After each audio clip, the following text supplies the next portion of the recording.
এখন প্রস্তাবিত বাজেট 2025-26-এর কথা বলছি।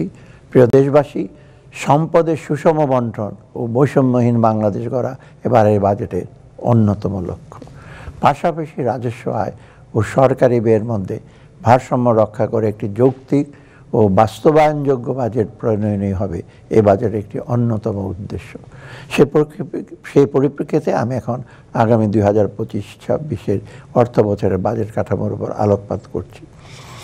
রাজস্ব আহরণ বৃদ্ধির লক্ষ্যে কর অব্যাহতি যৌক্তিকরণ সহ মধ্যমেয়াদী রাজস্ব আহরণের লক্ষ্যমাত্রা অর্জনের বিশেষ জাতীয় রাজস্ব বোর্ডের কার্যক্রম অব্যাহত রয়েছে। জাতীয় রাজস্ব বোর্ডের কার্যক্রমকে আরও শক্তিশালী করতে জনবল বাড়ানো হয়েছে। এছাড়া কর অব্যাহতির সুবিধা ক্রমান্বয়ে কমিয়ে আনা, কর জাল সম্প্রসারণ, বিভিন্ন পণ্য ও পরিষেবার যথাসম্ভব একই হারে ভ্যাট নির্ধারণ করার বিষয়টি সক্রিয় বিবেচনাধীন রয়েছে।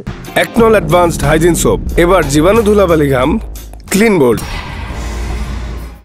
প্রস্তাবিত রাজস্ব আয় আগামী 2025-26 অর্থবছরে মোট 5,64,000 কোটি টাকা রাজস্ব আয়ের প্রস্তাব করছি, যা জিডিপির 9%। এর মধ্যে রাজস্ব বোর্ডের মাধ্যমে 4,99,000 কোটি টাকা এবং অন্যান্য উৎস হতে 65,000 কোটি টাকা সংগ্রহ করার প্রস্তাব করছি।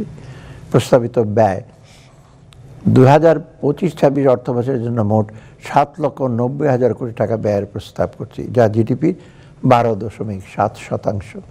এর মধ্যে পরিচালন সহ অন্যান্য খাতে মোট 5,60,000 কোটি টাকা এবং বার্ষিক উন্নয়ন কর্মসূচিতে 2,30,000 টাকা বরাদ্দের প্রস্তাব করছি। এ প্রসঙ্গে উল্লেখ করতে চাই যে 2015 সালের পর অদ্যাবধি কোনো বেতন কাঠামো প্রণীত না হয় বিষয়টি বিবেচনা নিয়ে এবারের বাজেটে সরকারি কর্মচারীদের জন্য বিশেষ সুবিধার পরিমাণ বৃদ্ধির প্রস্তাব করছি। প্রস্তাবিত বাজেটের ঘাটতি ও অর্থায়ন আগামী অর্থ বছরে আমাদের সামগ্রিক বাজেট ঘাটতি ঋণ সহনীয় পর্যায়ে থাকবে।